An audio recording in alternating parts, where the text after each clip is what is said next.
আসসালামু আলাইকুম এভরিওয়ান। আশা করি আপনারা সবাই ভালো আছেন। আজকের ভিডিও 2025 সালের এসএসসি পরীক্ষার্থীদের জন্য একটা বিশেষ ভিডিও। যারা গ্রামারে দুর্বল, আমাদের এই ভিডিওটা দেখলে আমি আশা করি আপনাদের গ্রামারে দুর্বলতা কেটে যাবে। আমাদের আজকে ক্লাস ট্যাগ কোশ্চেনের দ্বিতীয় ক্লাস, অর্থাৎ ক্লাস নাম্বার 2। আমাদের প্রথম ক্লাসে ছিল সাহায্যকারীর ব্যবহার এবং নেগেটিভ ওয়ার্ড আর সাবজেক্টের ব্যবহারের কিছু অংশ। প্রত্যেকটা ভিডিওর সাথে প্রত্যেকটা ভিডিও ধারাবাহিকতা আছে। যদি প্রথমটা দেখেন দ্বিতীয়টা না দেখেন তাহলে সমস্যা। প্রথম দ্বিতীয় তৃতীয় পার্ট সিরিয়ালতে দেখলে আপনার প্রত্যেকটা গ্রামার সহজ হবে। আজকের আমরা সাবজেক্টের ব্যবহার প্রথম অংশ পরে যেটা বাকি ছিল সে অংশ আপনাদের দেখাতে চাচ্ছি। প্রিয় শিক্ষার্থীরা, আপনারা চাইলে এগুলো একটু কষ্ট হলেও আপনারা নোট করে রাখবেন। নোট করে আপনারা একবার দুবার রিডিং পড়বেন, দেখবেন আপনারা নিজে থেকে বুঝতে পারছেন, যেহেতু আমাদের রোলসগুলো খুব গোছালোভাবে করা আছে। তাহলে আপনাদের শুরু করতে পারি। মূল পর্বে ফিরে যাই আমরা। যদি সাবজেক্ট আকারে কখনো কোনো দেশের নাম থাকে,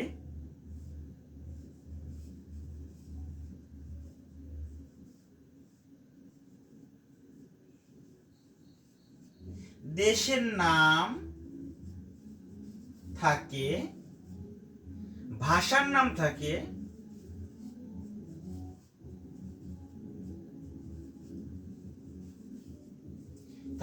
তবে আপনারা সেক্ষেত্রে, যেমন বাংলাদেশ আমার মাতৃভূমি, বাংলাদেশ মাতৃভূমিকে মায়ের সাথে তুলনা করে, মা মহিলা, তাহলে মহিলা বোঝালে কি হয়? সি হয়।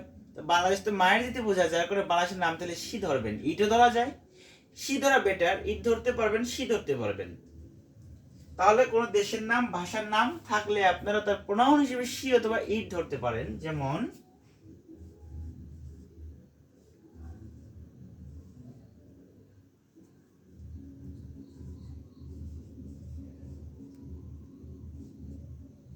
ইট। এরপরে আর দুইটা গুরুত্বপূর্ণ সাবজেক্টের ব্যবহার আছে। যেরকম সাবজেক্ট হিসেবে ইটের ব্যবহার, আপনারা কখন কখন কোন কোন ক্ষেত্রে সাবজেক্ট হিসেবে ইট ধরবেন। যেমন আমি দেখাচ্ছি সাবজেক্ট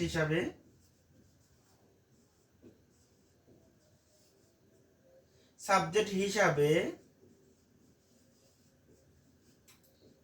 ইট এর ব্যবহার।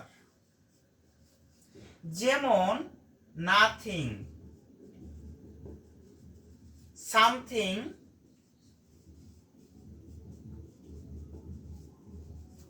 এনিথিং ইত্যাদি থিং জাতীয়।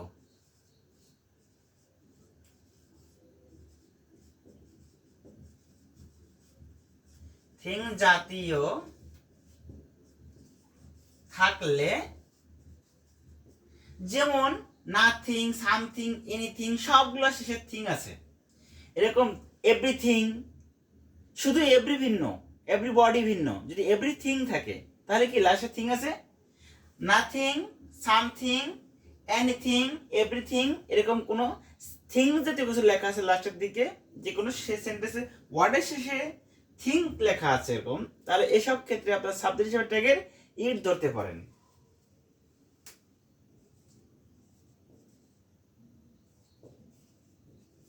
সাবজেক্ট হিসাবে ইট ধরতে পারেন। এবং কোনো বস্তু বা প্রাণীর নাম থাকলে,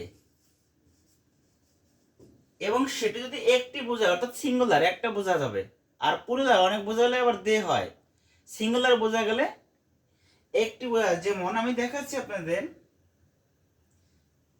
কোনো বস্তু বা প্রাণীর নাম থাকলে এবং সেটি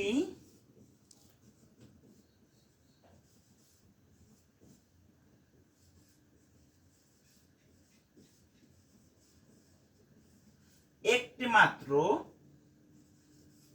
বোঝালে, তার সাবজেক্ট হিসাবে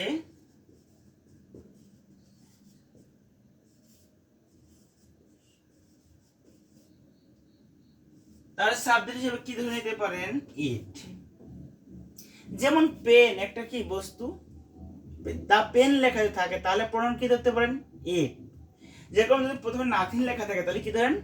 ইট। এই থিং যাতে না থাকে কোনো বস্তু বা প্রাণীর নাম, গরু একটা প্রাণী, দ্য কাউস হলে হবে না। যে কোনো জিনিসের সাথে সাবজেক্টের শেষে যদি এস যুক্ত হয় তাহলে কি হয়? প্লুরাল হয়। একের অধিক হলে প্লুরাল, একের অধিক হলে সেক্ষেত্রে দে হবে। বস্তু বা প্রাণীর নাম যদি একটা বোঝা যায়, যেমন ইট আর যেরকম পেন আর পেন্স পার্থক্য আছে। পেন পেন্স কলম গুলা, কলম একটি কলম, একটি বোঝালে ইট ধরতে হয়। আর যে পেন্স থাকে তাহলে অনেক বোঝা গেল। এরকম যে কোনো জিনিস অনেক বোঝালে সেক্ষেত্রে দে ধরবেন। অবশ্যই একটু বোঝার চেষ্টা করবেন। ভিডিওটা বারবার টেনে টেনে দেখতে পারো, আপনারা না টেনে শুরু থেকে শেষ পর্যন্ত পড়লে অবশ্যই বুঝতে পারবেন। হিসাবে ইট বসে।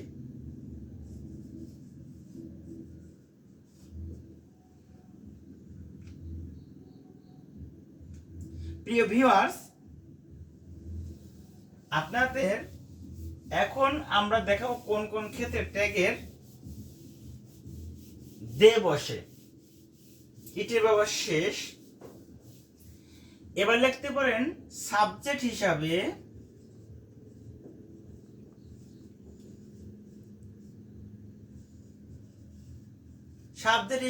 দে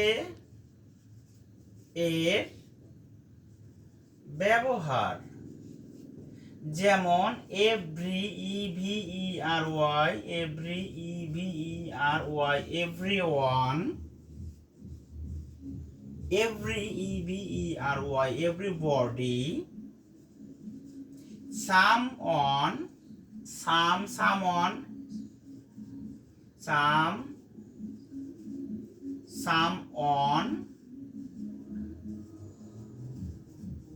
somebody, anybody, anyone, nobody, none, neither,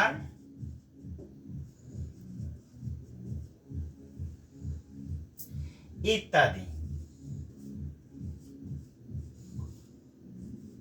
এবং যদি কোনো বস্তু বা প্রাণীর নাম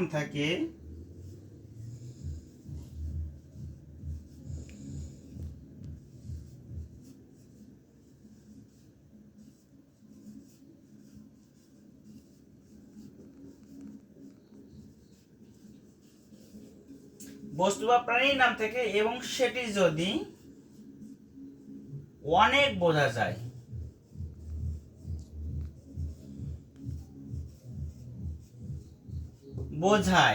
অনেক বোঝায়, তবে তার প্রোনাউন হিসেবে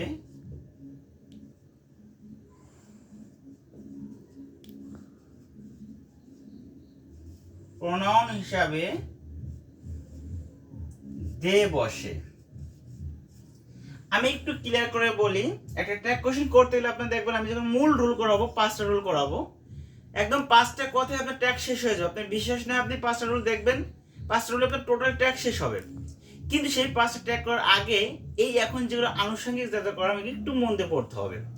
যেমন সাহায্যকারী বর্গগুলো অবশ্যই মুখস্থ করবেন, নেগেটিভ বর্গগুলো মুখস্থ করবেন। তারপরে আপনারা সাবজেক্টের ব্যবহার দেখবেন। প্রথমে একটা সাবজেক্টের ব্যবহার দেখেছিলাম, দ্বিতীয় সাবজেক্টের ব্যবহারটা হচ্ছে ইটের ব্যবহার, কোন কোন ক্ষেত্রে ইট বসে। 3 নম্বর দেখলাম সাবজেক্ট হিসেবে দের ব্যবহার, কখন কখন দে বসে সাবজেক্ট। যদি কখনো লেখা থাকে এভরি, এভরিওয়ান, এভরিবডি, সামওয়ান,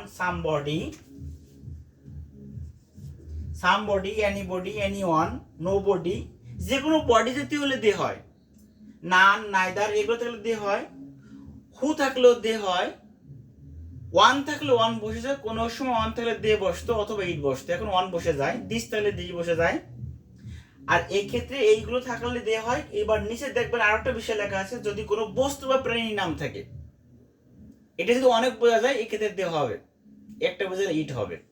আমি আশা করি আপনারা ভিডিওটা ভালো করে পড়লে অবশ্যই বুঝতে পারবেন, একটু মন দিয়ে রিডিং পড়বেন। এগুলো শেষ হওয়ার পরে আমি যখন ট্যাগের মূল 5টা কথা, মাত্র 5টা কথা শেখাবো, 5টা কথা আপনার ট্যাগ শেষ হয়ে যাবে ইনশাআল্লাহ। আমি আশা করি আপনাদের গ্রামারে অনেক উন্নত হবে। আজ এ পর্যন্ত শেষ। আশা করি আপনার 3য় নম্বর ক্লাস দেখলে আপনার ট্যাগটা অনেক হেল্পফুল হবে। সকল ভিউয়ার্স ভালো থাকবেন। আল্লাহ হাফেজ।